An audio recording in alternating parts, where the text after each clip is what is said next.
Veja no ICL Notícias, segunda edição. Governador do Distrito Federal na corda bamba. 3 partidos pedem impeachment de Ibanez Rocha por transações envolvendo o BRB e o Banco Master.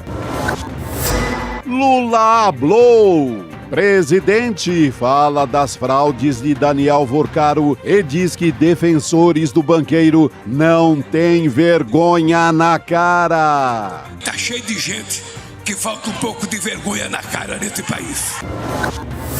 Tarcísio afinou de vez. Governador nega a pressão de Jair e diz que vai trabalhar por Flávio Bolsonaro.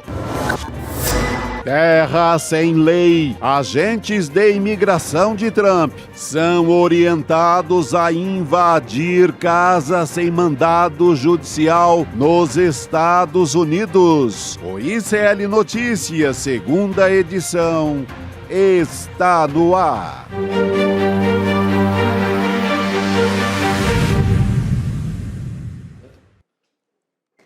Olá, muito boa tarde, seja bem-vindo e bem-vinda ao ICL Notícias, segunda edição. Sextou! Hoje é dia 23 de janeiro de 2026.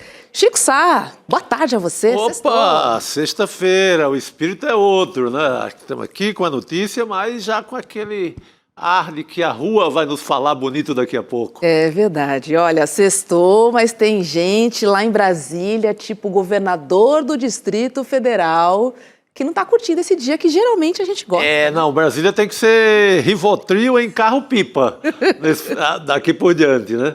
Porque é o tipo de escândalo que mexe com muita gente. Você pegar, tem num leque mais amplo, tem de empresa de marmita que servia ali no mundo da Faria Lima ao governador de Brasília, ao governador do Rio, Cláudio Castro. Tem um tal de um cunhado aí, aliás, escrevi sobre ele hoje no site do ICL, na perspectiva de Nelson Rodrigues, já que é um cunhado. Tem um cunhado do Vorcaro, que é o maior doador da campanha, tanto do Tarcísio quanto do Bolsonaro. Então, é um escândalo de uma proporção gigantesca. Tem que tomar muito calmante nesse final de semana, todo mundo. E é uma loucura, Chico, porque todos os dias a gente ouve 3, 4 notícias, assim, um novo caminho, uma nova descoberta, novos encontros. Onde é que vai parar esse poço? Tem fundo, Chico? Acho que não. É muita ramificação, né? Eu falei desses personagens menores, né? Porque aí tem garota de programa, tem de tudo, né? É um escândalo. Se você quiser, não, vou pegar só pelo aspecto moral de família, vou pegar pelo aspecto do grande rombo, da grande fraude, vou tomar pelos funcionários públicos estaduais que podem ser prejudicados, como essa gente que investiu no Banco Master, como o governador Cláudio Castro, como o governo do Amazonas, como várias prefeituras aqui no interior de São Paulo. Então, é muita gente envolvida. E a gente vai trazer todos os detalhes aí desses novos capítulos, desse seriado. Se for novela, são episódios, mas se for seriado, são episódios, né? Eu acho novela, que é Família Sopranos. Família Sopranos. 6 temporadas, 70 e poucos capítulos. Obrigada. Ou episódios. Resumiu. Vamos lá, gente, porque pela primeira vez hoje o presidente Lula comentou as investigações sobre o Banco Master. A fala aconteceu durante a cerimônia de entrega de moradias do programa Minha Casa Minha Vida em Maceió. Lula classificou o esquema como um golpe bilionário e criticou quem defende Daniel Vorcaro. Vamos ver. Não é possível que a gente continue vendo o pobre ser sacrificado enquanto tem um cidadão, sabe, do Banco Master que deu um golpe de mais de 40 bilhões de reais. Mais de 40 bilhões de reais. Sabe, e quem vai pagar é os bancos. É o Banco do Brasil, é a Caixa Econômica que vai pagar, é o Itaú, um cidadão que deu um desfalque de 40 bilhões nesse país. Então, companheiros, tem gente que defende, porque também está cheio de gente que falta um pouco de vergonha na cara nesse país. É a primeira vez que o presidente Lula se manifesta sobre esse escândalo que a gente está conhecendo agora, né? Cada dia com um novo capítulo. Agora é importante também, né? Que o É presidente importante, tenha... até para separar, né? Ó. Não é mais um escândalo, não mexe com o meu lado, não venha para cá, que é um escândalo que pega ali o centrão, a extrema-direita, e aí ele já se vacina, né? Aplica uma vacina ali para preventiva, para dizer, ó, o escândalo é do lado do outro, tá? Mais com a oposição, sabe? Então é uma fala ali com ares de vacina, digamos assim. Pois é. Vamos chamar nosso colega Luiz Costa Pinto para participar do N2 conosco nesta sexta-feira.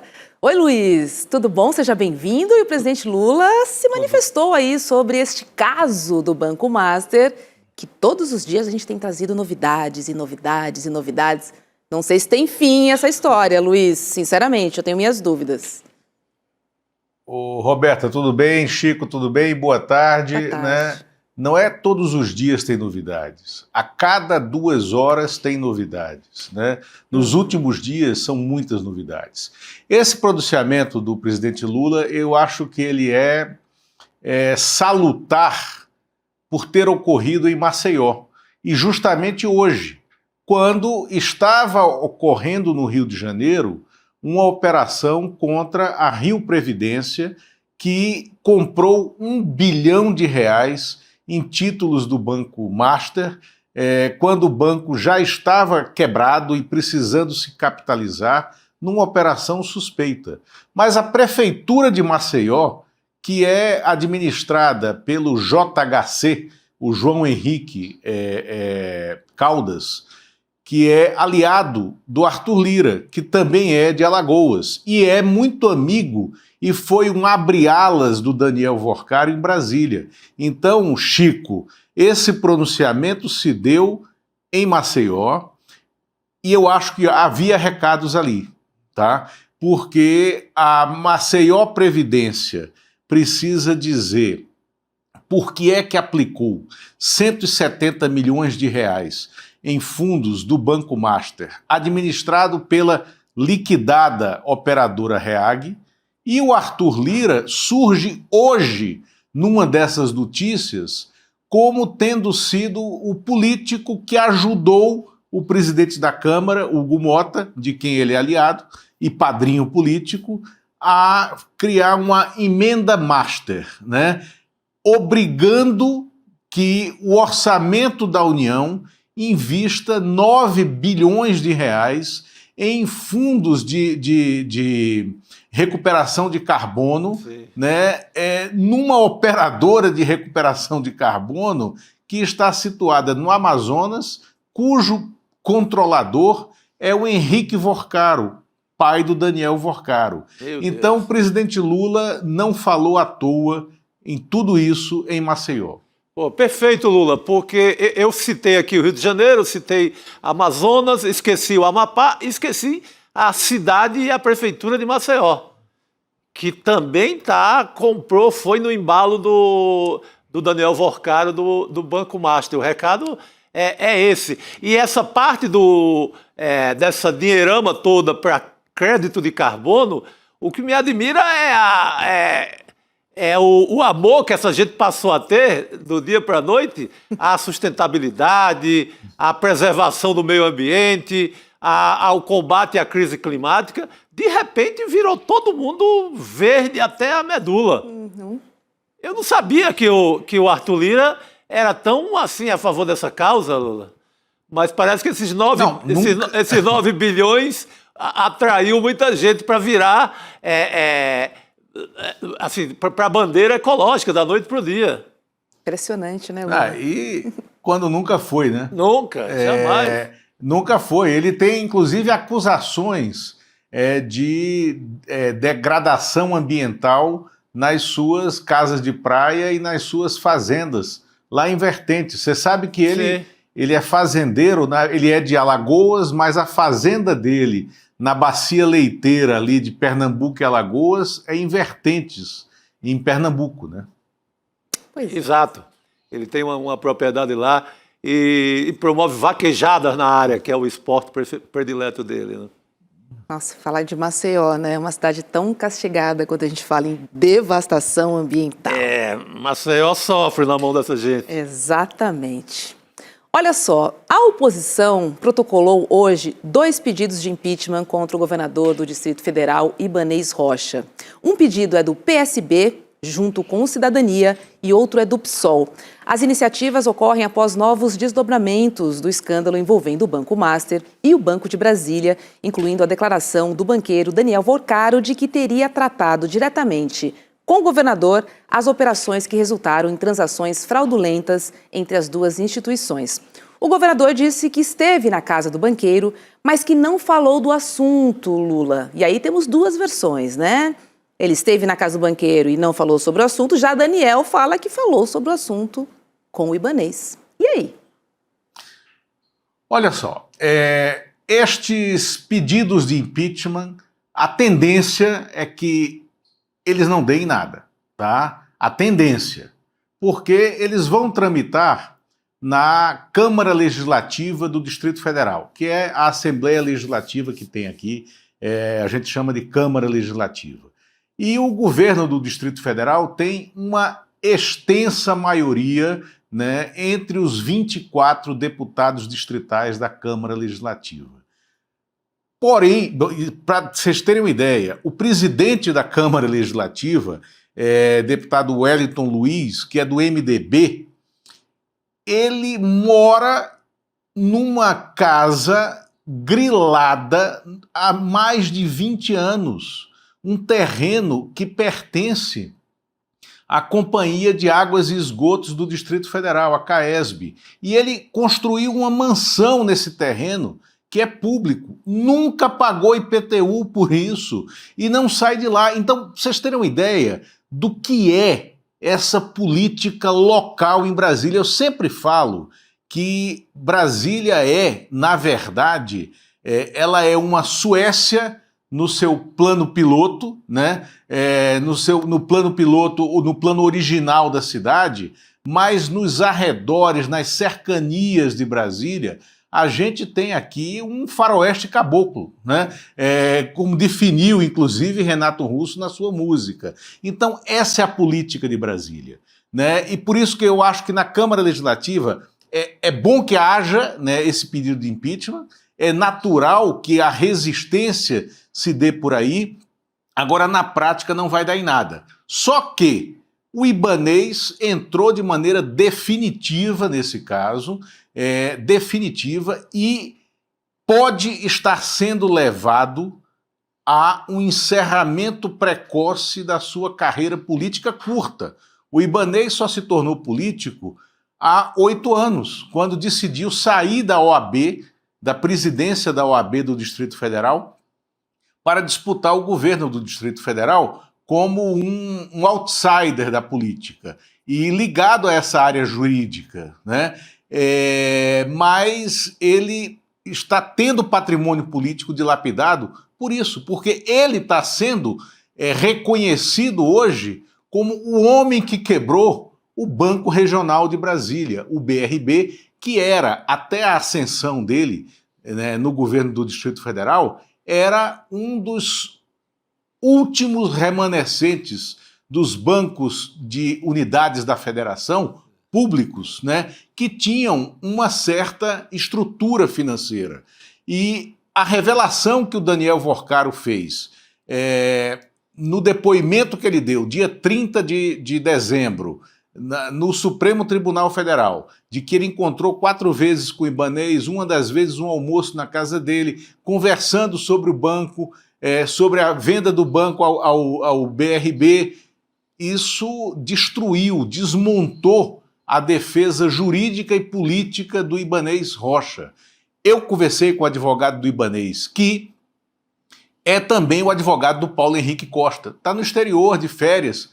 Ele não sabia do teor dessas revelações e não sabia dessa entrevista esdrúxula que o Ibanez deu, se defendendo hoje, que foi uma entrevista tão de última hora que ele confessa, eu não sabia de nada, eu não sabia o que é que estava comprando, o que é que estava vendendo, não sabia o que é que estava fazendo Ele falou isso, né? O advogado dele e do Paulo Henrique não sabia dessa entrevista.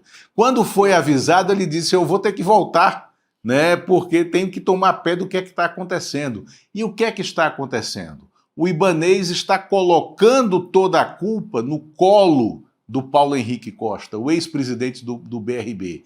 Mas o Paulo Henrique Costa não vai, ele é funcionário de carreira do Banco Central, ele já está com a carreira destruída, a carreira técnica destruída, ele fez operações, no mínimo, muito arriscadas, eu te falo, operações muito suspeitas, aí a expressão é minha, com o Daniel Vorcaro, com a operadora Reag, com o Banco Master, e hoje eles tentaram colocar uma granada no colo do diretor de fiscalização do Banco Central, o Ailton Aquino, e essa colocação o Banco Central não segurou. O Banco Central fez uma nota técnica revelando em que pé se deu essa negociação com o Banco Master e defendendo de maneira apropriada o Ailton Aquino. Então, estamos nessa situação, o Ibanez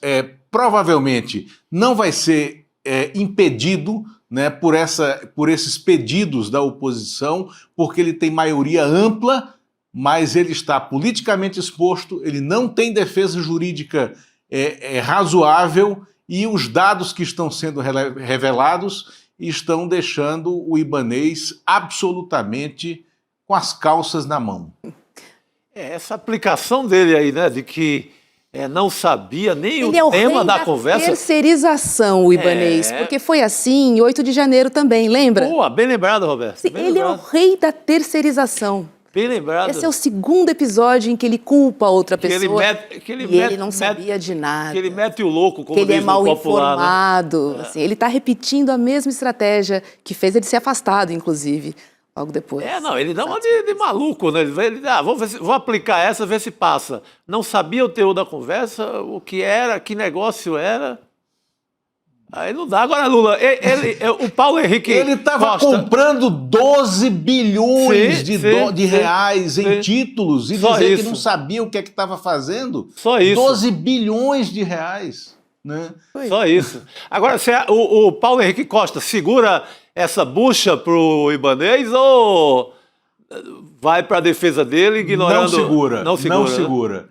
E aí, assim, Chico, até parece que é uma conjunção astral infernal que tudo leva a mostrar que o nosso Cícero Dias estava correto.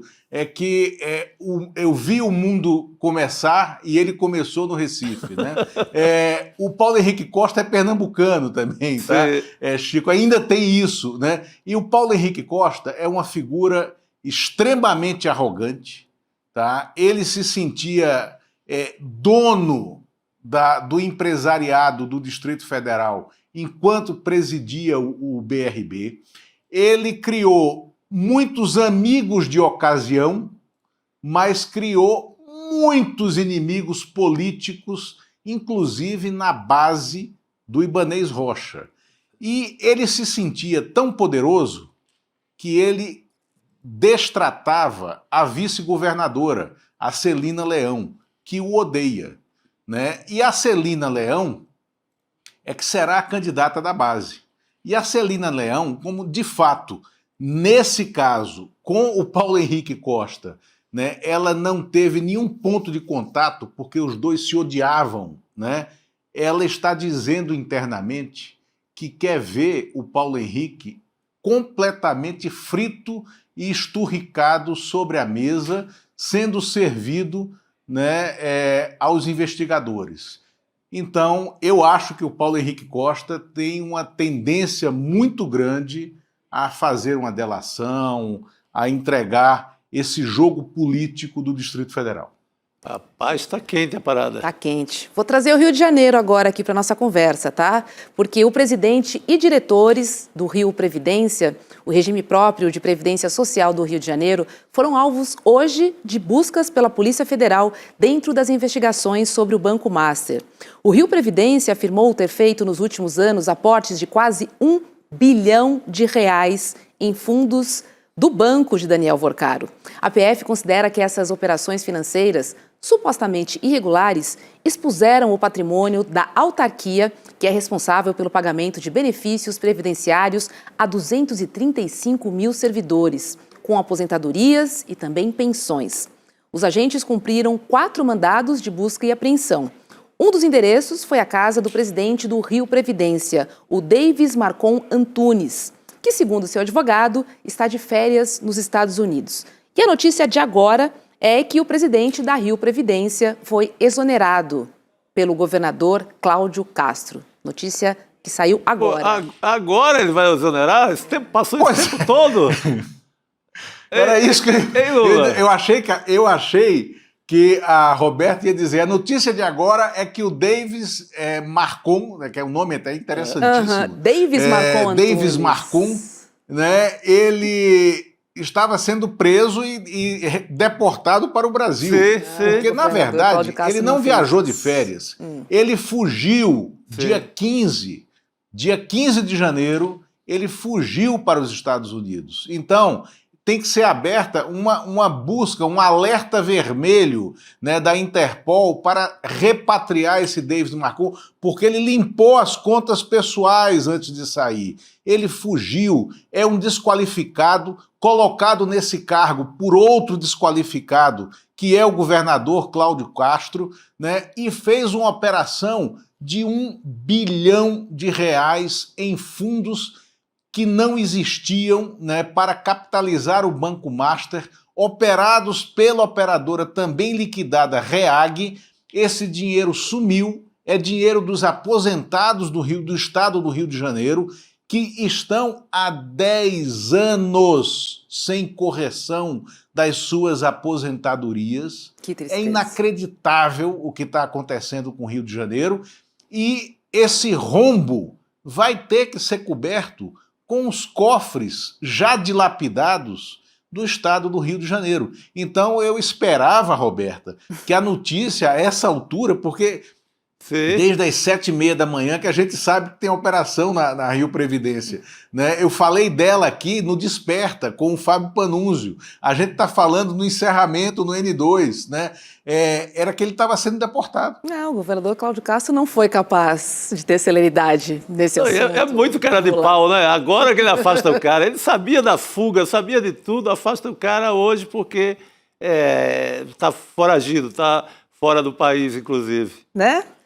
Vamos continuar a falar do Master agora? Vamos para o STF, porque o ministro Dias Toffoli... Cada pena é uma galinha que vem, né? Então vamos continuar. Vamos continuar puxando as penosas. Vamos, coitadas das penosas. Coitadas das penosas. Vamos falar de Dias Toffoli, porque o ministro decidiu ser eloquente, segundo uma apuração, na verdade, da jornalista Daniela Lima, do UOL. Contatado por colegas do Supremo, ele mandou avisar que fica com o caso Master e disse que vai, abre aspas, apanhar o que tiver que apanhar e conduzir o caso com tranquilidade. Fecha aspas. Segundo a rejeição do pedido de afastamento dele do processo pela Procuradoria-Geral da República, o ministro também reforçou a mensagem, E disse que o parecer de Paulo Gonet reafirma a regularidade na condução do caso. Na prática, Toffoli decidiu não arredar o pé. E a questão agora é a de defesa pessoal da sua capacidade de conduzir um processo tão complexo e polêmico como esse que a gente está vendo do Banco Master. O ministro, inclusive, foi taxativo ao dizer a um aliado o seguinte: não vou abrir mão. Lula, ele não quer soltar. Mas eu vou te falar, eu até... essa matéria, esse texto da Daniela Lima, ele está apenas com a versão do Toffoli, que é realmente o que ele está falando para os amigos dele, para os aliados dele. Mas o Toffoli já perdeu completamente a condição de seguir com esse processo. O Toffoli não tem essa força para dizer isso que ele está dizendo, e já há, o ministro Luiz Edson Fachin está construindo a operação de descida desse caso, de volta para a Justiça Federal Criminal, aonde ele tinha origem. Nada justifica a manutenção desse caso no Supremo Tribunal Federal. E fazer com que ele desça é a saída mais honrosa mais honrosa para o Supremo e menos dolorosa para o Toffoli, porque é ele admitir que não tem por que o caso estar no foro privilegiado, porque aquilo que deu origem a essa subida para o foro privilegiado, a pedido da defesa do Daniel Vorcaro, não existe, que era um contrato que era apenas uma minuta de compra e venda de um lote de 1.000 alqueires em Trancoso, né, que seria comprado por um deputado do PL da Bahia, o João Carlos Bacelar. Sim. Esse contrato não existe. Então o ministro Fachin, que deu uma dura nota, uma nota que foi lida de maneira errada por muita gente, porque você tem que ler a nota do Fachin nas entrelinhas. E nas entrelinhas o Fachin até faz uma homenagem ao Toffoli, mas ele diz o seguinte: é o plenário do Supremo que vai decidir o que vai acontecer. Sim. E o plenário do Supremo vai decidir que o Toffoli tem que descer esse caso para a Justiça Federal, porque não há saída para o Supremo. E o que se fala hoje aqui em Brasília, depois dessa nota do ministro Fachin, é que esse consenso para a descida do caso já está sendo construído para que ocorra depois do Carnaval. Eu tenho a nota do Toffoli, do Fachin. Vou ler aqui para vocês. Vamos lá. Quem tenta desmoralizar o STF para corroer sua autoridade, a fim de provocar o caos e a diluição institucional, está atacando o próprio coração da democracia constitucional e do Estado de Direito. A crítica é legítima e mesmo necessária. Não obstante, a história é implacável com aqueles que tentam destruir instituições para proteger interesses escusos ou projetos de poder. E o STF não permitirá que isso aconteça. Está aí a nota, então, do presidente do STF. A nota inteira, o comunicado do Fachin inteiro é muito habilidoso. E eu acho que ele diz exatamente o que o Lula está dizendo. Ele constrói de maneira elegante ali toda essa saída. Vai para o plenário diz que o Bacelar, o tal deputado, não comprou o mesmo terreno, que não comprou, e desce, e que era a única causa que mantinha a papelada toda na mão do Toffoli. O STF no Toffoli. Desce para lá, o Toffoli vai tomar um banho lá naquela represa feia dele lá, e fica tudo certo. Eu acho que vai ser a saída. Não, eu estou falando daquele resort, porque eu não sei o que aquele povo todo vai lá, só fazer negócio, porque o bicho é meio desajeitado, para o meu gosto, né, evidentemente. Mas e está resolvido. Então, o Fachin desenha de forma muito elegante essa saída que o Lula acabou de descrever. Eu acho que não tem outra. É isso, né, Lula? Não tem outro caminho. Se porventura, na primeira instância, aparecer o nome de alguém com foro privilegiado, nesse caso voltaria, mas até agora não temos, né? Isso. E outra, na íntegra da nota, como falou o Chico, na íntegra da nota, o ministro Fachin vai dando também o escopo de atuação do Banco Central. Ele deixa muito claro que quem tem a missão de zelar pelo sistema financeiro nacional é o Banco Central, que é o que está acontecendo. Então, quando descer, Roberta, o que é que vai acontecer? Você desce, você lima todo o processo, tudo que for fraude contábil, fraude bancária, fraude fiscal, vai ser processado aqui embaixo, na Justiça Federal Criminal, e se surgir alguém com foro privilegiado, você secciona o processo, leva lá para cima, sem comprometer as provas. Porque todo esse rolo, toda essa confusão que está sendo feita por esse ativismo inapropriado de um ministro do Supremo no processo, ele pode, no futuro, comprometer as provas. Sim. E isso é uma tese da defesa, é uma tese que leva à anulação total de ações. A gente já viu isso acontecer aqui. E a gente já viu isso acontecer aqui por conta desses advogados que hoje são advogados do do Vorcaro, como o Roberto Podewald. O Roberto Podewald é um dos que tem uma taxa de sucesso altíssima na questão de anulação de provas em meio de processos. O outro, meu amigo, mas tem essa taxa de sucesso também, que é o Pier Paolo Bottini, né? É muito eficaz para os seus clientes, continua na causa. O Valfrido Vardi saiu da causa, né? E o último deles, que continua com o Vorcaro, advogado de defesa, que é criminalista, que é um mestre nessa linha de anulação de provas, é o Marcelo Leonardo, lá de Minas. O Marcelo Leonardo surge como advogado nacional, de nome nacional, no episódio da ação penal 470, defendendo quem? O Marcos Valério. Sim. Né? Era o advogado do Marcos Valério, agora é o advogado do Vorcaro. Marcos Valério e Vorcaro são personagens dessa zona cinzenta de Minas Gerais, da economia de Minas Gerais. Lula, É isso gostei aí. desse visual de sexta-feira. Ontem você estava pomposo, todo chique aqui no N2, mas esse look casual tá muito bem, viu? Sintonizado. Olha, porque eu tô cansado. Eu ontem participei da live, né, da Liberta, da pesquisa, então fiquei aqui até 10h30 da noite. Né? Hoje voltei para o Desperta, às 7 da manhã estava aqui de volta, né? Então eu precisava precisava de um sextou. É né? isso. Boa, Então é isso, ó. garoto. Sextou pra você, ó. Vou falar de novo. Sextou, tá Tá bom. liberado. Um Olha, beijo. e recomendo o artigo não, a crônica Nelson Rodriguiana, do Chico Sá, sobre esse caso Vorcaro, a nutricionista, a marmita, o Feed Me Up, né? E o que é que ela falava mais era... Ah, sim, ela que admite no papel, na causa, quando pergunta assim, você é o quê? Ela fala, eu sou uma sugar baby. Exatamente. Né? Então isso é fantástico. Que para o Nelson Rodrigues seria apenas, no tempo dele, uma teuda e manteúda. Como se dizia antigamente. Manteúda e manteúda, né? E aí a gente vindo para o campo semântico de O Agente Secreto, é aquela cena do sogro, né? Do Marcelo, perguntando para o Marcelo, você raparigou? Exatamente. Aí ele não responde. Você raparigou?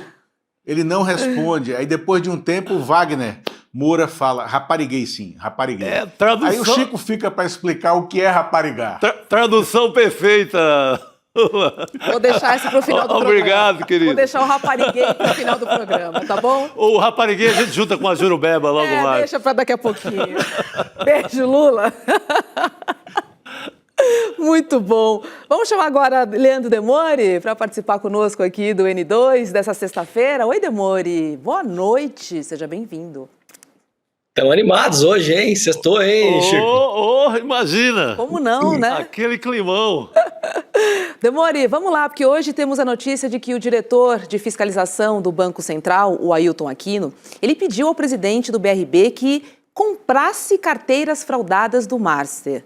E essa apuração é da Malu Gaspar, do jornal O Globo. Só que, de acordo com fontes e documentos obtidos pela equipe da coluna, Aquino teria, então, enviado mensagens ao então presidente do Banco da Estatal, de Brasília, o BRB, o Paulo Henrique Costa, pedindo que adquirisse os créditos para ajudar o Master a resolver seus problemas de liquidez. Paulo Henrique Costa e o BRB disseram ao Globo que não vão se manifestar. Só que, Demore, tem uma nota do Banco Central em que o Aquino nega ter recomendado a compra de carteiras do Master e diz que coloca à disposição das autoridades as suas informações bancárias, fiscais e registros de conversas como o então presidente do BRB. Só, de novo, temos um embate, porque temos muitas histórias truncadas, sobre o BRB. Aqui a gente está falando de Banco Central com o presidente da estatal. Mais um embate. Você sabia, você pediu, não sei de nada. E aí? Essa tá mais fácil, Rô, porque, vamos lembrar, a matéria que foi dada pela jornalista Malu Gaspar, ela diz o seguinte, A gente fez uma análise, aliás, da primeira matéria que ela deu lá sobre as 6 fontes que tinham dito que o Alexandre de Moraes teria pressionado, né, em favor do Banco Master, etc. e tal. Isso está gravado, né? Como esse caso é muito grande, todo dia sai coisa, tem muita confusão, as pessoas muitas vezes se confundem, muita gente se confunde de propósito também. O que a gente falou naquela época? Olha, matéria muito perigosa de dar em off. Tá gravado, gente. Tá no meu perfil de Instagram, inclusive, né? Falamos sobre isso. Matéria muito perigosa de dar em off, porque você não tem nenhuma prova de que o ministro fez o que fez. Aqui, nesse caso, tem uma questão que é o seguinte. O que ela diz? Para a gente entender quem é esse personagem do Banco Central, o senhor Aquino, foi ele que recomendou para o colegiado lá do Banco Central que se fizesse a liquidação do Banco Master, ok? Então, nessa briga toda, ele é um alvo de muita gente poderosa que deseja ver esse cara desmoralizado para eventualmente falar, tá vendo? Esse cara tinha um interesse na história, então a liquidação do Banco Master tem que ser desfeita, tá? Isso aqui é o que a gente tem que saber dessa história e ler desse caso, é isso.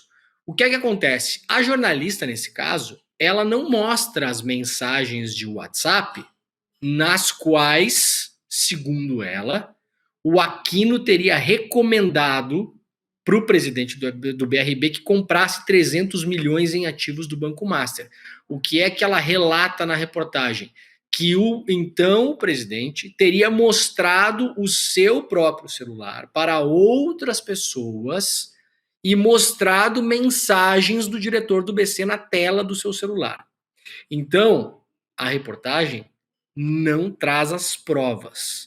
Qual é o grande problema nesse caso, obviamente, da gente não poder ver as provas, que o Banco Central emitiu uma nota e falou que o seu funcionário, o senhor Aquino, coloca o seu sigilo fiscal, telefônico, inclusive o seu próprio celular, ou seja, falou para a Polícia Federal aqui, ó, podem abrir o meu celular e ver todas as conversas. Aí muita gente vai falar, né, Chico, não, mas aí o cara mandou e apagou. Não tem mais isso hoje no mundo, gente. Não tem. A polícia consegue recuperar mensagem apagada, mensagem de nuvem, qualquer coisa que passou no seu celular, hoje em dia é recuperável. Então, vai ficar muito complicado se no celular dele não tiver isso. O que é que pode parecer, Chico? Que eventualmente o cara tenha mostrado alguma coisa para alguém ou não, mas essa conversa pode nunca ter acontecido, por exemplo. Então, Rô, muito atentos em relação a esse caso. A gente tem que ir, cada dia, né, Chico, é um capítulo da novela, e no capítulo é aquela novela que tem coisa que é verdade, tem coisa que não é, tem um jogo de interesses, sim, tem isso e tem aquilo, né? O César Calajão tem falado muito, né? Não adianta a gente pensar nesse caso, como na vida em geral, é uma boa dica do César, né? Com um pensamento concreto, como se fosse criança de 5 anos, né? Bom, ruim, preto, branco, vilão, bandido, herói, mocinho.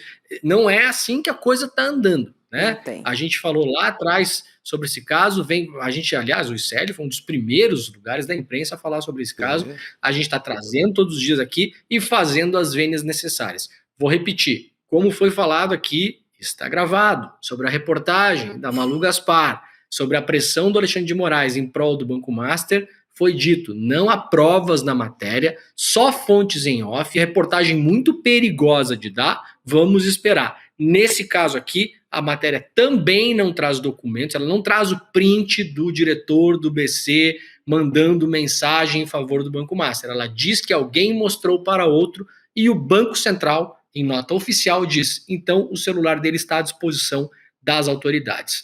Aguardemos cenas dos próximos capítulos. Agora, Chico, segundo a CNN, 2 conselheiros do BRB, o Ricardo Duarte e a Kátia Peixoto, também negaram em uma carta enviada a funcionários e ex-funcionários que o diretor de fiscalização do Banco Central, o Ailton Aquino, que ele tenha pressionado a instituição a comprar carteiras do Banco Master. Enfim, são muitas camadas. Agora, o Aquino era aquele que o Toffoli queria fazer uma cariação com o Vorcaro, correto? Justamente. Então, o que eu vejo nessa questão de recolocarem o Aquino como alvo, um diretor do Banco Central, é um pouco a retomada de 2 movimentos. Do movimento da Polícia Federal com a cariação, o movimento do Toffoli, recomendando a Polícia Federal, e o movimento do TCU para desmoralizar, inclusive o próprio Ailton, dentro do Banco Central. Então, é um pouco a retomada dessa operação. Que volta com tudo, porque se você... tem um diretor do BC que estava recomendando os belos serviços do Vorcaro e a carteira desse banco, eu desmoralizo todo mundo. Sim. E mostro que o descuido foram deles, não foi meu. Eu não sou um fraudador. Se alguém descuidou, não fui eu. E outra, eu já tinha arrumado um fundo para resolver esse problema, né? E vocês liquidaram. Sim. Tem mais essa, né, Demori? Tem mais essa. Isso, exatamente. Essa é a grande história que estão tentando contar. O Vorcaro estava viajando para Dubai, porque ele tinha conseguido compradores.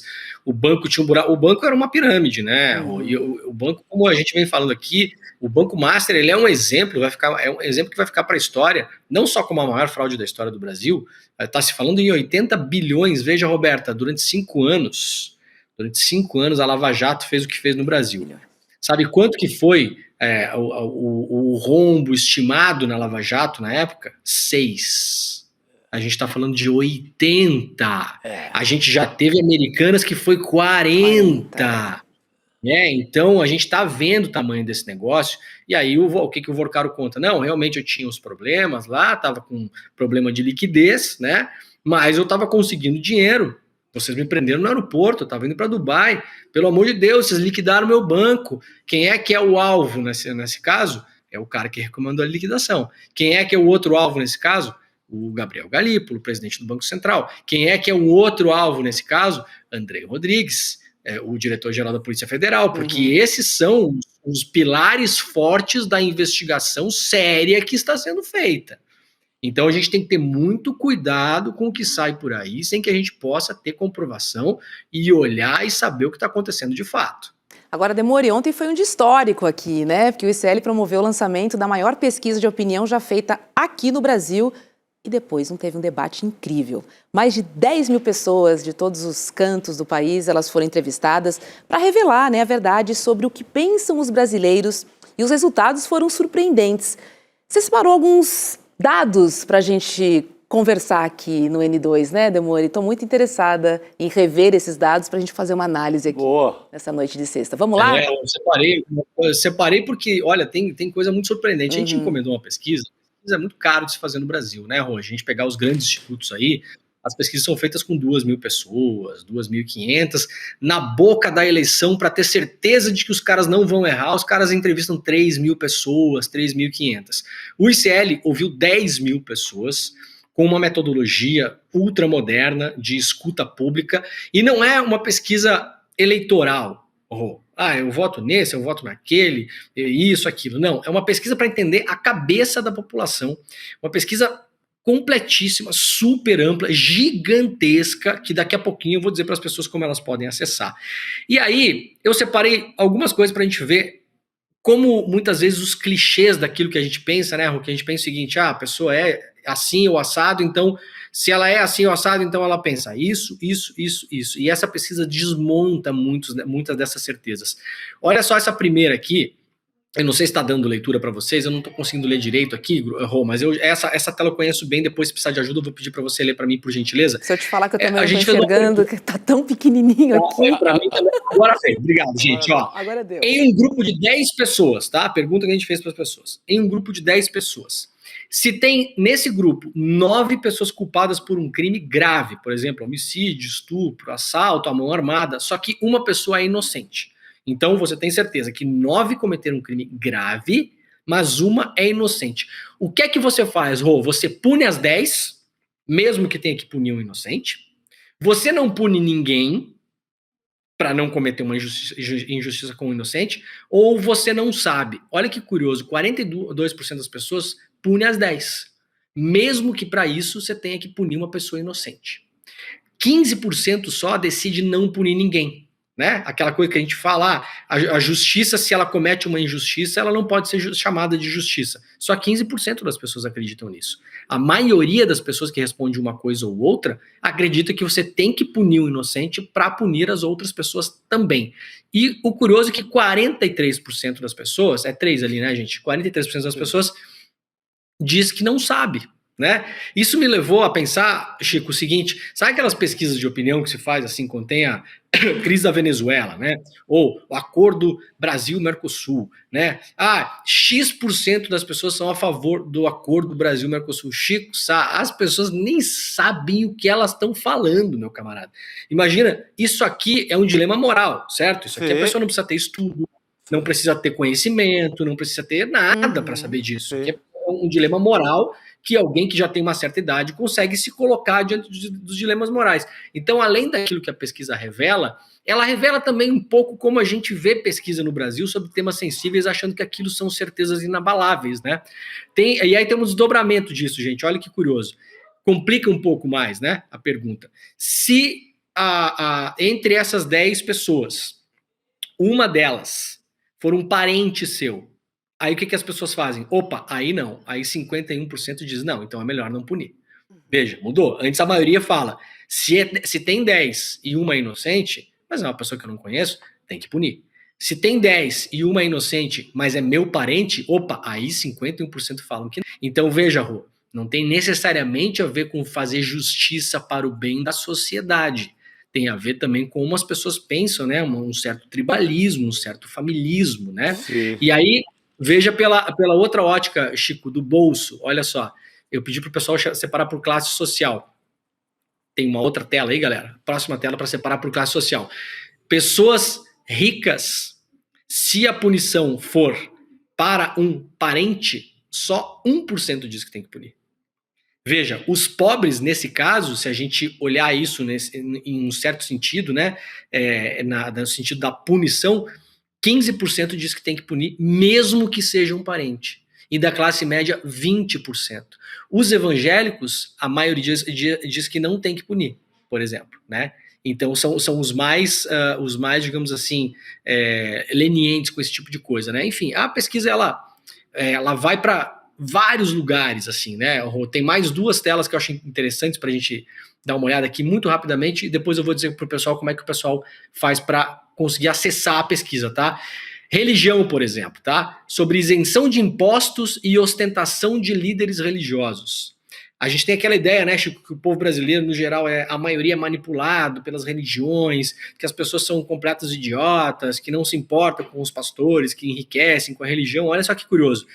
Se você ver um líder religioso viajando de helicóptero, avião ou iate, isso te causa qual sensação?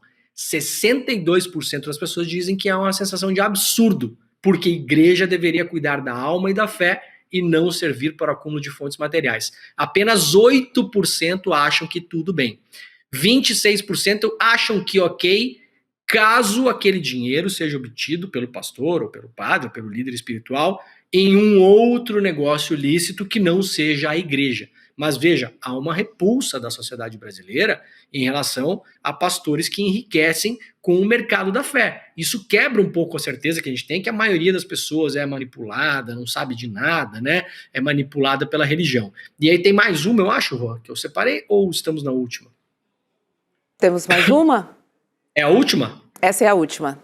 É a última. Então, gente, ó, beleza, eu vou só fazer o seguinte, vamos pular direto para a última tela, porque eu vou convidar a galera para fazer o seguinte. O que a gente fez no ano passado, Rô? A gente lançou a nossa revista semanal, a revista Liberta, né? Começamos do zero, veja, Rô, começamos do zero, estamos já com 30 mil assinantes.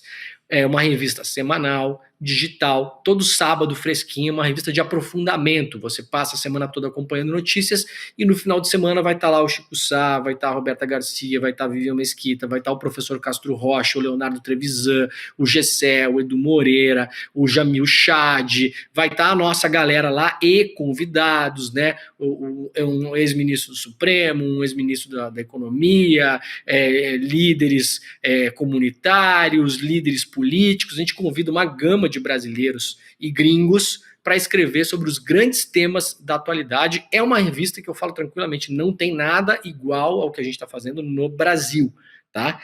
Todo sábado. O que a gente quer, Rô? A gente quer chegar mais para frente porque muita gente está pedindo essa revista impressa. Só que para ser impressa, a gente precisa ter mais assinantes, porque impresso custa uma banana, né?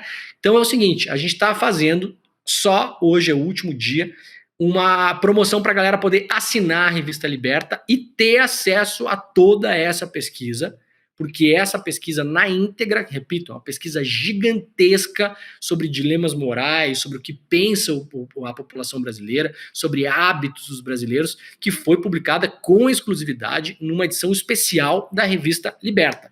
Para ter acesso a essa pesquisa, já assinando a revista para os próximos meses, né, para receber uma por semana, e ter acesso a todo o acervo, já é a 19ª edição que a gente faz, desde que a gente começou.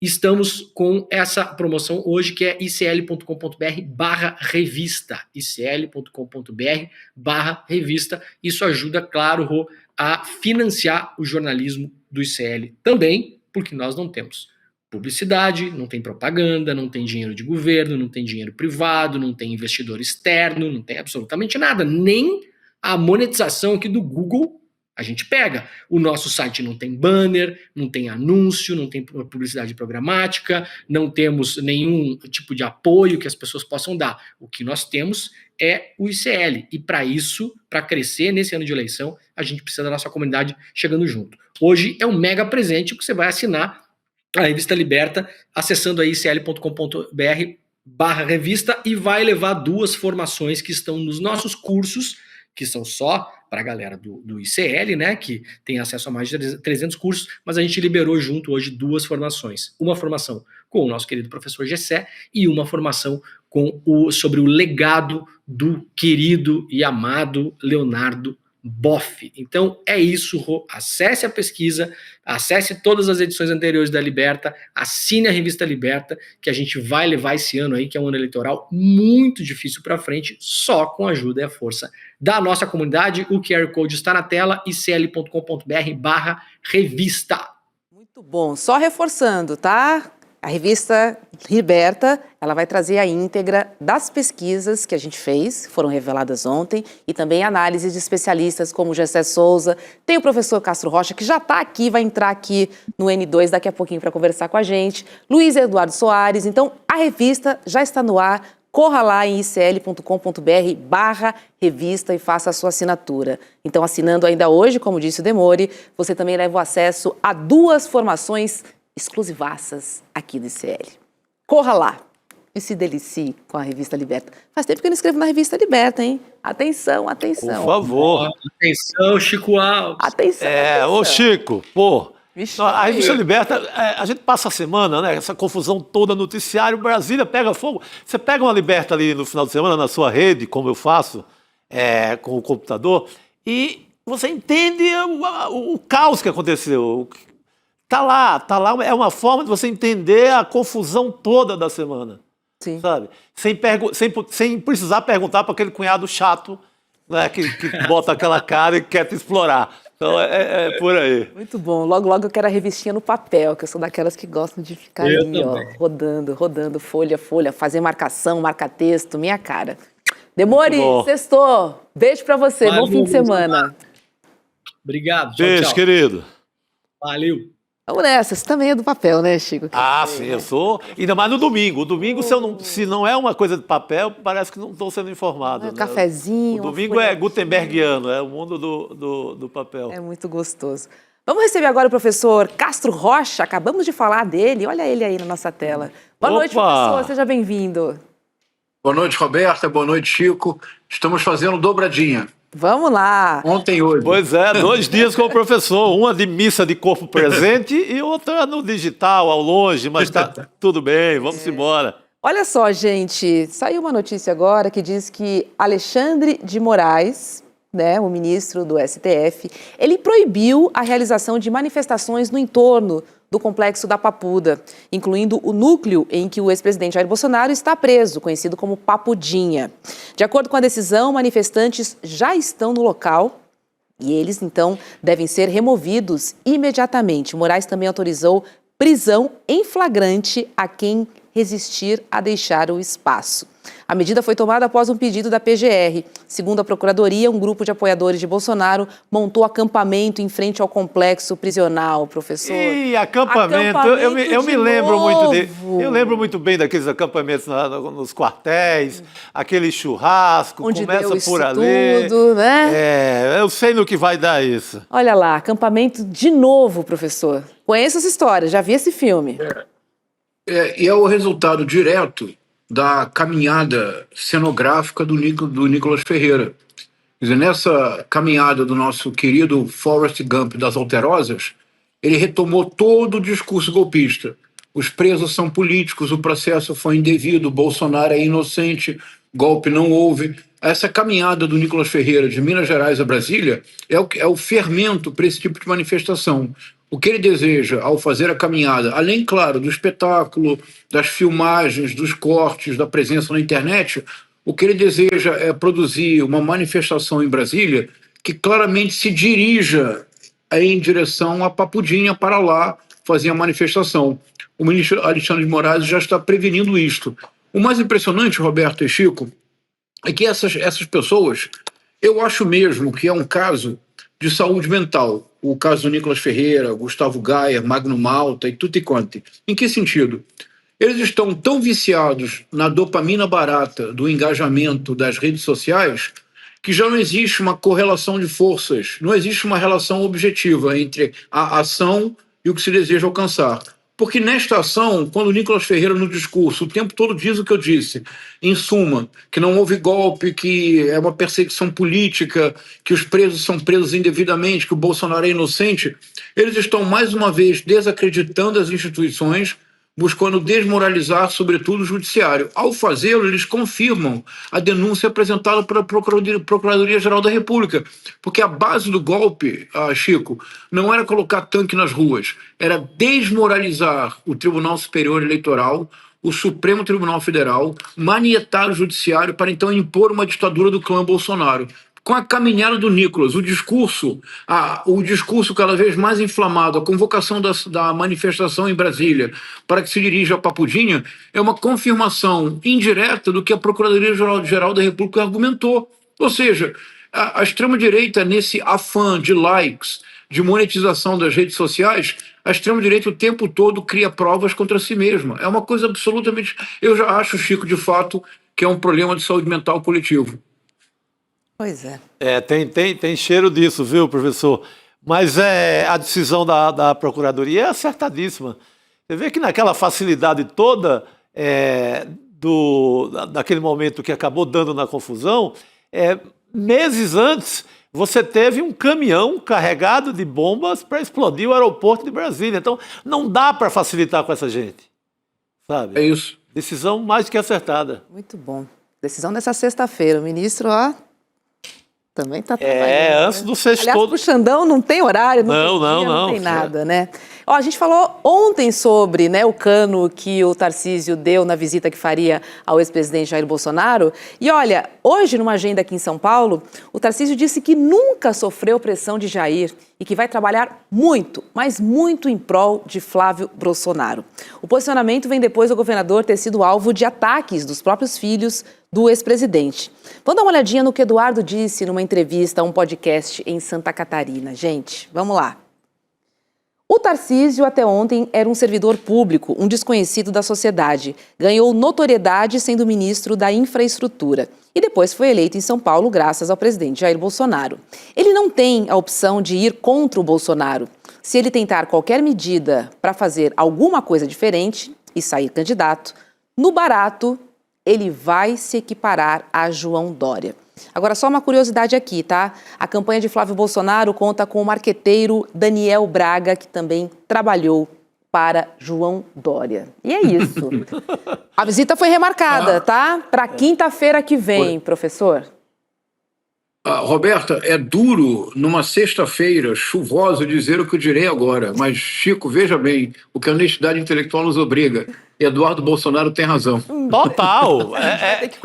Eu cometi também isso agora na redação. Dizer, me desculpem, meus amigos, mas olha, Dudu, nessa vez, Eduardo, ele está carregado de razão. Dessa vez, o Eduardo Bolsonaro foi um filósofo analítico de Oxford. Ele tem total razão. Todas as palavras são significativas e o sentido é pleno. É isto. Olha, lembremos que no campo bolsonarista, os que de alguma forma tentaram se rebelaram contra Bolsonaro e tentaram permanecer dentro do campo bolsonarista foram devidamente defenestrados. O primeiro deles, por uma traição do Bolsonaro, foi Gustavo Bebiano, que faleceu em circunstâncias ainda um pouco curiosas. O Gustavo Bebiano foi o primeiro a denunciar no Roda Viva, foi o primeiro a denunciar que o Carlos Bolsonaro tentou criar uma BIM paralela e que ele disse para o Bolsonaro que isso poderia dar impeachment. Lembra disso, Chico, Roberta?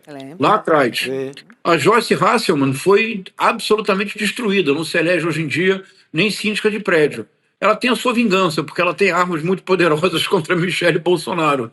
O João Dória simplesmente desapareceu do cenário político, embora tenha feito algo que nós devemos sempre reconhecer com a mesma honestidade intelectual. Nós devemos ao João Dória a aceleração indispensável do uso da vacina por todos os brasileiros, porque o João Dória insistiu na Coronavac em São Paulo com o Instituto Butantan, mas ele foi destruído na sua tentativa de enfrentar o Bolsonaro. O campo bolsonarista, Chico, ele não é antropófago, como diria o Oswaldo de Andrade, ele é canibalista, ele não deixa espaço para ninguém. Em alguma medida, a indicação que muitos não esperavam que fosse tão prematura do Flávio Bolsonaro é uma forma que o Jair Messias Bolsonaro tem de canibalizar a esposa, a Michele Bolsonaro. O Bolsonaro estava muito incomodado com o protagonismo ganho crescente pela mulher, ele impossibilitado de realizar manifestações políticas, a Michele Bolsonaro se arvorando a fazer articulações políticas em todo o Brasil, e o Jair Messias Bolsonaro encontrou a fórmula ideal para escanteá-la, indicou o filho. Perfeito. Não, eles estão. Esse canibalismo está rolando solto lá dentro, né?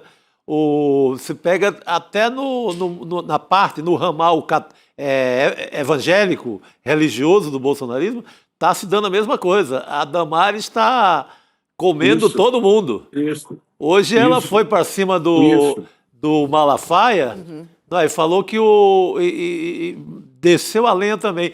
Já o Malafaia falou que o Flávio, o próprio filho, se aproveitou de um momento de fragilidade do pai, que o pai estava meio ali atordoado, delirante e gagá, num certo momento na cadeia, e teria escolhido o Flávio como candidato. Foi um momento ele pegou ali na hora da fragilidade máxima. Então, eles estão se comendo, para ser mais direto. Que loucura. Olha, Chico, Roberto, se você me permite para a nossa audiência, essa divisão que eu fiz entre antropofagia e canibalismo, ela é esperada no Oswaldo de Andrade, na crise da filosofia messiânica de 1950, que era uma tese que, acredite nisso, Chico, o Oswaldo tentou tornar-se doutor em filosofia e professor catedrático na USP com essa tese, a crise da filosofia messiânica. O concurso foi suspenso, não houve nem sequer concurso. E aí o Oswaldo dizia o seguinte: antropofagia é uma atitude nobre em que eu reconheço o valor do outro e dele me aproprio para assimilar as suas qualidades. Canibalismo, dizia Oswaldo de Andrade, é atitude baixa, é puro apetite. No canibalismo, na antropofagia, você se enriquece com o outro. No canibalismo, você quer eliminar o outro. Ou seja, o bolsonarismo, com perdão da rima, é puro canibalismo. Verdade. Sensacional, professor. O Rouanet, o homem que deu o nome à lei, ele tinha um ensaio parecido, que ele comparava falava dos caetés de Alagoas e dos tupinambás aqui do Sudeste. Que os caetés são pelo canibalismo, comeram o bife sardinha sem pensar, já foram comendo o bife sardinha na chegada, e os tupinambás já são nesse processo mais elaborado de comer o inimigo para se enriquecer. Isso. Muito bom, Chico. Boa lembrança. Deixa eu dizer uma coisa que eu descobri há pouco tempo, Chico, que me fez rolar de rir. Isso mesmo, os caetés devoraram o bispo Pero Fernandes de Sardinha.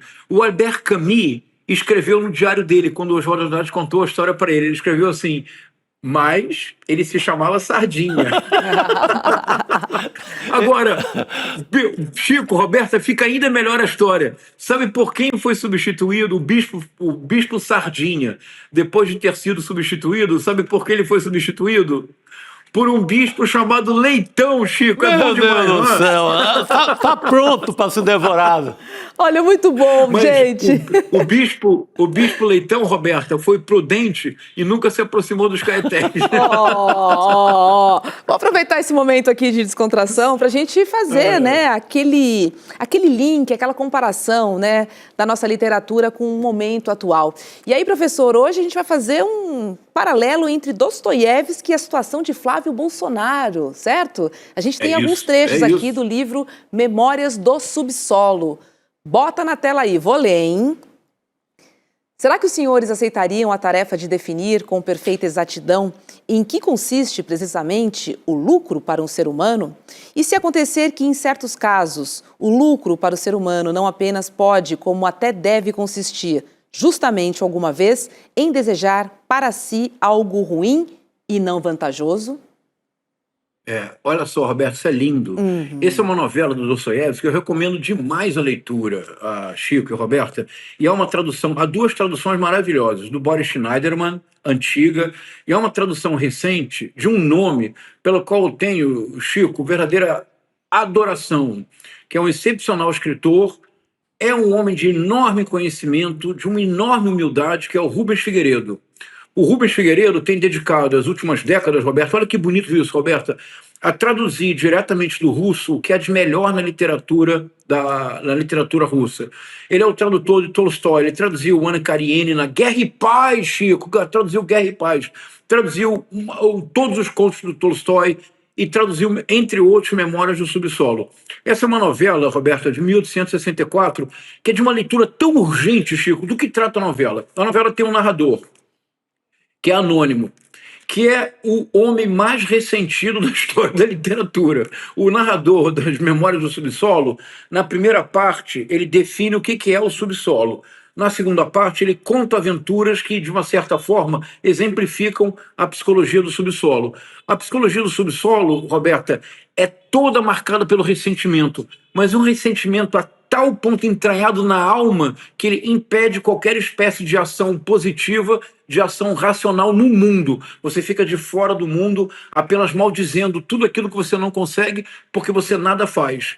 E nesse momento, e é o ponto central da novela, ele discute com o utilitarismo anglo-saxão, porque existe essa ideia muito pragmática de que na sociedade todos trabalham para o seu próprio interesse e, ao fazê-lo, a soma dos interesses individuais é o bem comum. É a famosa mão invisível do mercado do Adam Smith. A ideia de que as livres forças do mercado se autorregulam e produzem o bem comum. E na novela, o tempo todo ele diz, peraí, calma, isso poderia ser verdade. Aí ele usa um termo, ele diz assim, Roberta, isto seria verdade. Olha, Chico, olha o que ele escreve, 1864, ele diz, isto seria verdade se nós fôssemos reduzíveis a algarismos. Mas nós não somos algarismos, nós somos pessoas individuais, complexas. E na maior parte das vezes nós realmente fazemos aquilo que nos prejudica, e mesmo sabendo que nos prejudicará, há um prazer sádico em levar adiante a ação. É impressionante, não é, Roberto? Ou seja, é possível que na sociedade as pessoas individualmente tomem atitudes que, no fundo, as prejudicam. Por exemplo, no Brasil, em 2019, a população trabalhadora apoiou a reforma da Previdência, Chico. Sim. E a reforma da Previdência prejudicou a todos nós. Eu, você, Roberto, todos nós, no mínimo, teremos de trabalhar mais 5 anos para ganhar menos do que ganharíamos antes, nos aposentando 5 anos antes. Mas, Chico, eu sou professor titular da UERJ, você e a Roberta são jornalistas. Nós estamos num segmento privilegiado da sociedade. E o motorista do Uber, e o trabalhador da fábrica, e o trabalhador que está na escala 6x1, ele vai trabalhar 5 anos a mais e vai ganhar menos. E esta pessoa apoiou. Como? Diz o Dostoiévski, Roberto, em certos casos, o lucro para o ser humano, isto é, o interesse próprio, não apenas pode, como até deve consistir, justamente alguma vez, em desejar para si algo ruim e não vantajoso. Por quê, Roberta? Ele responde na próxima citação. Pois é, vou ler aqui, ó, abre aspas. Eu previno que meu amigo é um personagem coletivo e, por isso, vai ser um tanto difícil condenar só a ele. E é a este ponto, senhores, que eu queria chegar. Olha a intuição, e por isso que realmente, Chico, o que nós escolhemos fazer na vida, nós somos pessoas muito afortunadas, não somos? Que é a literatura. Muito bom. Chico, olha que extraordinário, 1864. Estão surgindo pela primeira vez na história da humanidade megalópolis. Paris, Londres do século XIX, pela primeira vez são a imagem de Paris e Londres como cidades tentaculares. Moscou principia a surgir, a São Petersburgo principia a se tornar uma dessas cidades. O que o Dostoiévski compreende lá no início do processo? Que o contágio mimético, que a imitação, que quando o indivíduo está dentro de uma multidão, ele deixa de ser ele deixa de ser individual. E ainda que ele ache que ele não é mais um algoritmo, ele se torna, na expressão do Dostoiévski, na verdade é Dostoiévski, ele se torna um personagem coletivo. Ele se torna um entre tantos que rezam para pneus murchos. Ele se torna um entre tantos que acampam diante de exército pedindo ditadura para ter democracia. Ele se torna um entre tantos que vivem em profunda dissonância cognitiva coletiva. O efeito de manada, o efeito de gado. Vida de gado. Povo marcado povo feliz, não é isto? É isso. É este o personagem coletivo do Dostoiévski, é este personagem coletivo que ajuda a compreender como uma candidatura como a do Flávio Bolsonaro ainda seja possível. Professor Cássio Rocha, a gente adora esse paralelo, ainda mais numa sexta-feira aqui no N2. Muito obrigada, viu, pela reflexão, por nos trazer Dostoiévski aqui para o N2. E um bom final de semana, viu? Você me deixa dizer uma frase? Por favor. Em homenagem ao Chico. Chico, vou citar um pensador cearense. Boa. Que você conhece profundamente. A candidatura do Flávio Bolsonaro é frágil como um vidro, como um beijo de novela. Bom final de semana. Sensacional. Boa noite. Um abraço. O rapaz de Sobral, Belchior. Muito bom, né? Olha, vamos receber nossa querida Cris Serra para a gente conversar aqui sobre o ministro Alexandre de Moraes, enfim, para a gente entender mais o desenrolar, né, da tentativa de golpe do dia 8 de janeiro, mas ainda reverbera. Cris, boa noite, seja bem-vinda. Boa noite, Roberta, Chico, todo mundo que está aqui com a gente. Boa noite, querida. Olha só, o ministro Alexandre de Moraes, ele negou o pedido do ex-comandante da Marinha, o Almir Garnier, para exercer funções administrativas dentro da Marinha, enquanto cumpre pena de 24 anos de prisão por tentativa de golpe de Estado. Na decisão, o ministro afirmou que os crimes cometidos por Garnier são incompatíveis com qualquer tipo de trabalho ligado ao desenvolvimento institucional ou estratégico das Forças Armadas. Segundo Moraes, o ex-comandante atuou contra a ordem constitucional, justamente aquela que as Forças Armadas deveriam proteger. O ministro pediu ainda que a Marinha apresente novas opções de trabalho e que não envolvam atividades estratégicas ou operacionais. Cris Serra, é o mínimo, né? É o mínimo.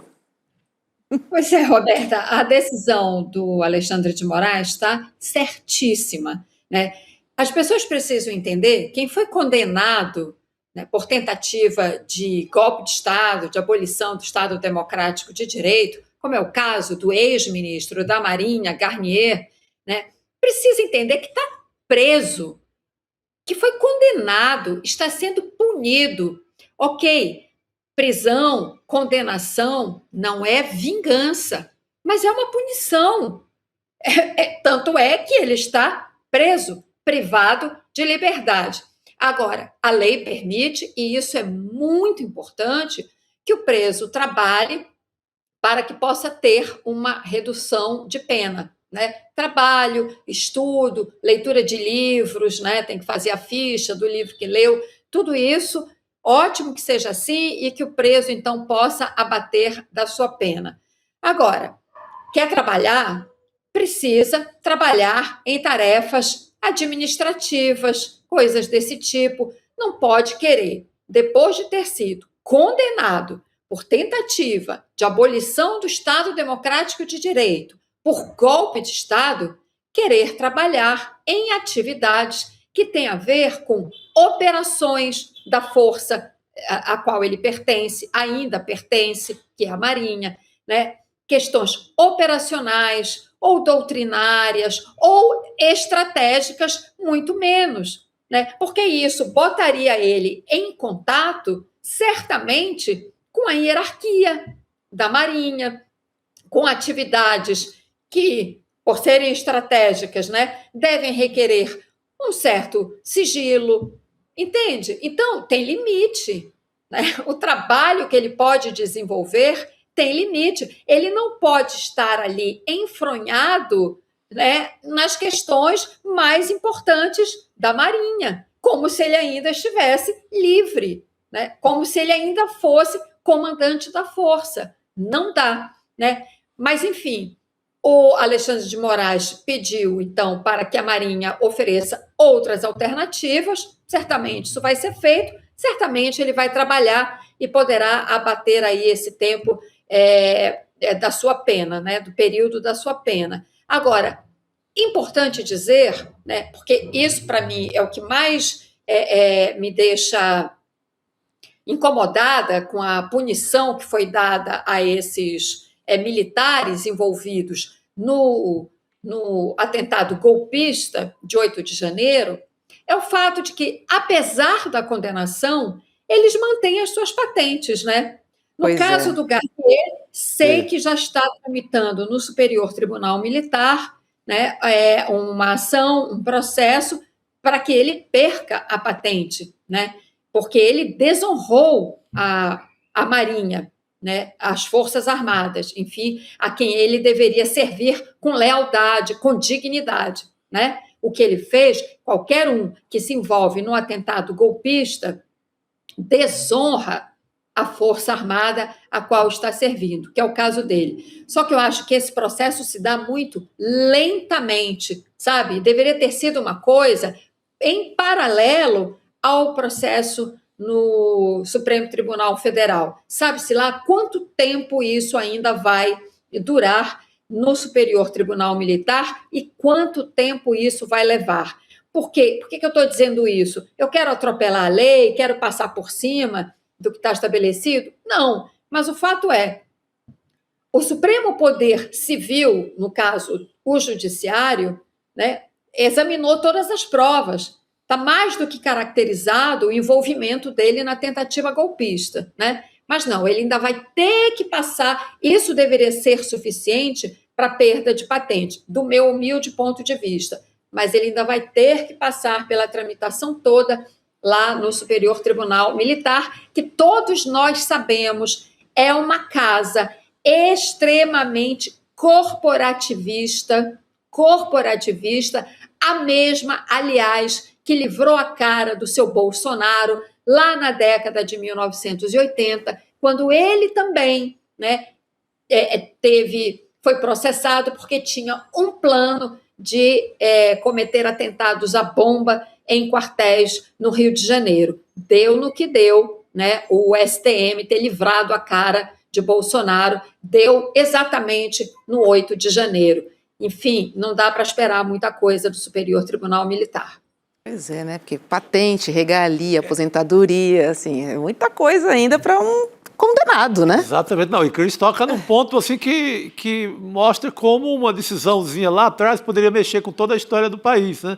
Se o STM julga Bolsonaro naquela época, condena, você mataria alguém com essa sanha, com esse desejo golpista sem fim. Que é o caso do ex-presidente. Alimentou, né, Chico? Alimentou o ovo da serpente. Totalmente. Vou dizer aqui um paralelo de alguém que a gente vai falar agora com Trump.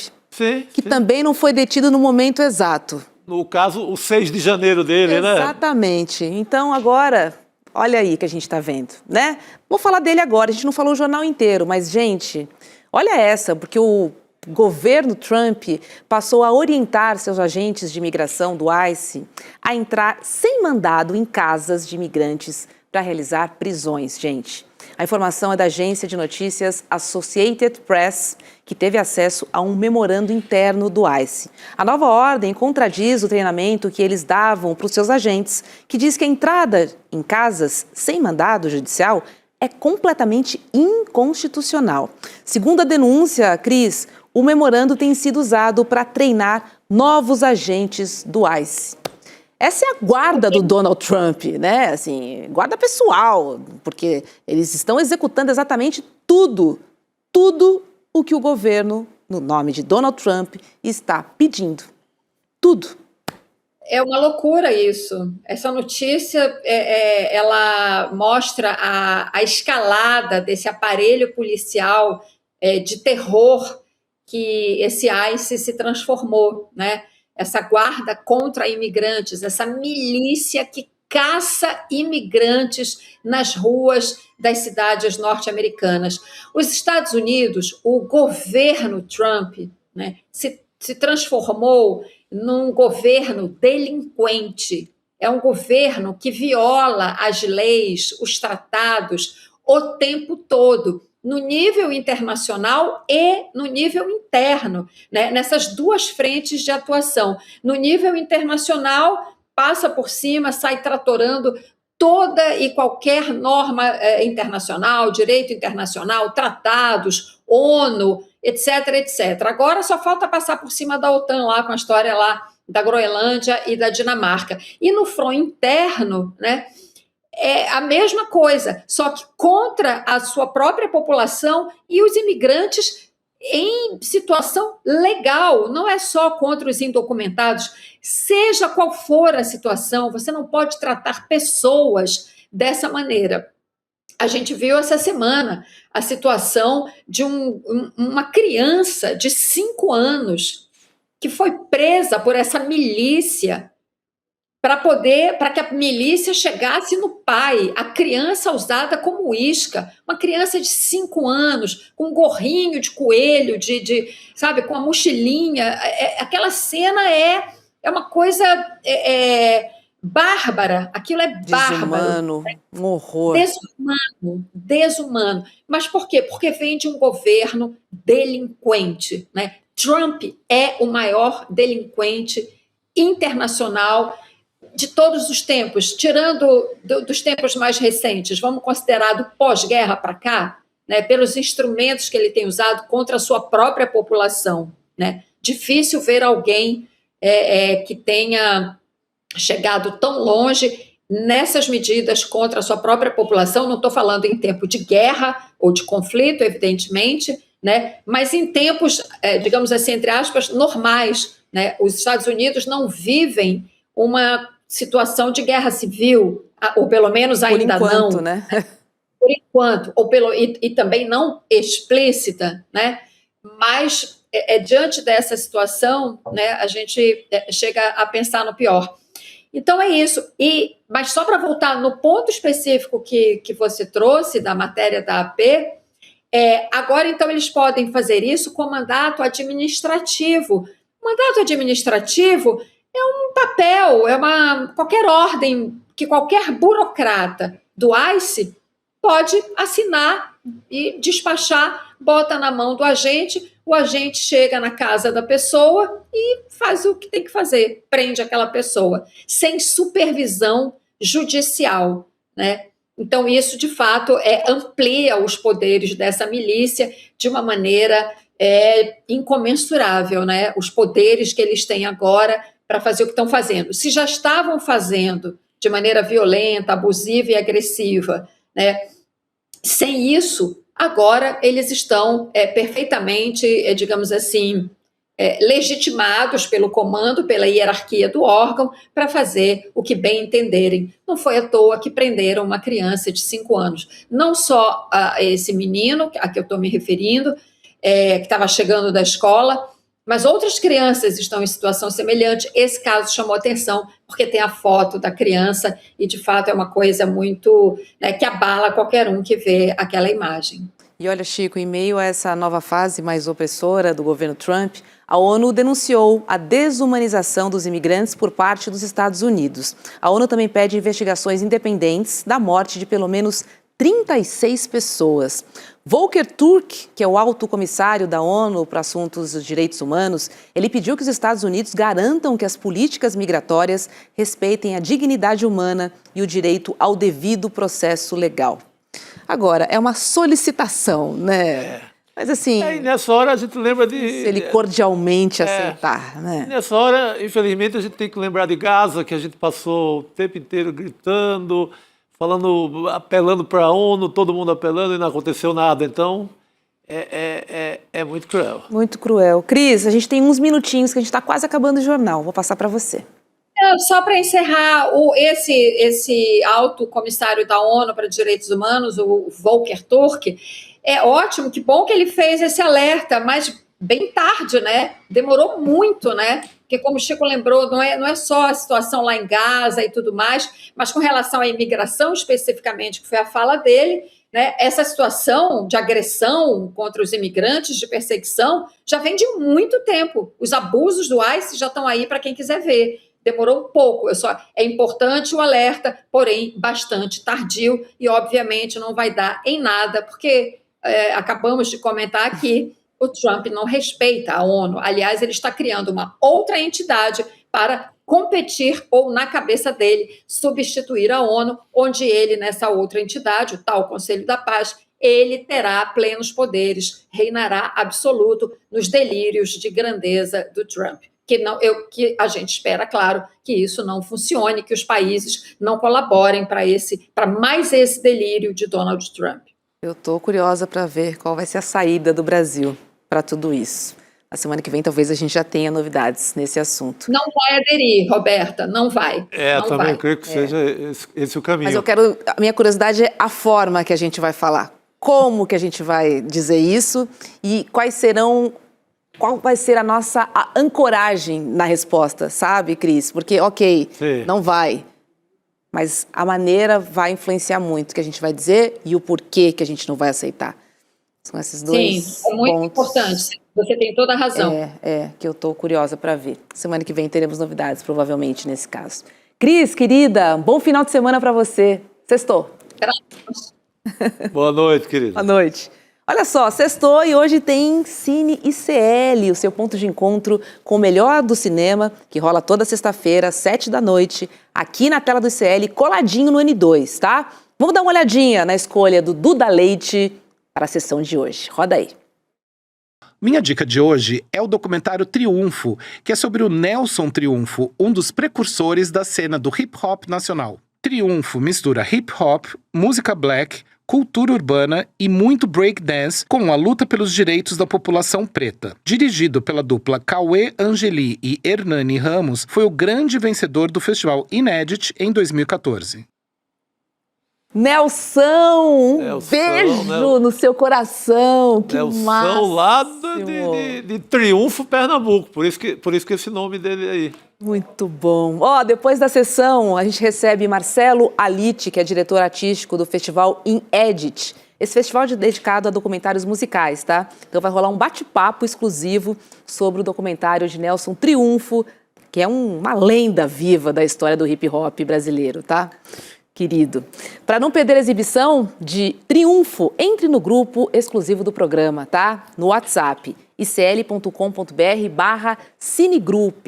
Lá você vai receber o link, né, da sessão e também outras informações. icl.com.br/cinegrupo. Eu falei cinegrupo, mas é cinegrupo. Cinegrupo. Fechamos, Chico? Temos uma dívida com a nossa audiência. Ah, sim. Eles queriam saber o que era raparigar, né? Raparigar. Olha, raparigar é o ato de cometer um pecadilho sexual na clandestinidade. É um namoro meio clandestino, normalmente muito rápido, então por isso que no filme se pergunta, raparigou ou não raparigou? É uma traição, tem que tá no código da traição, mas talvez uma traição mais suave. Então, rapariguem, mas com muito juízo, hein? As nossas patroas não iam gostar nada disso. Não, isso vale para todo mundo. Quem disse que eu não estou falando também da patroa aplicando no patrão? Eu sou mais dessa.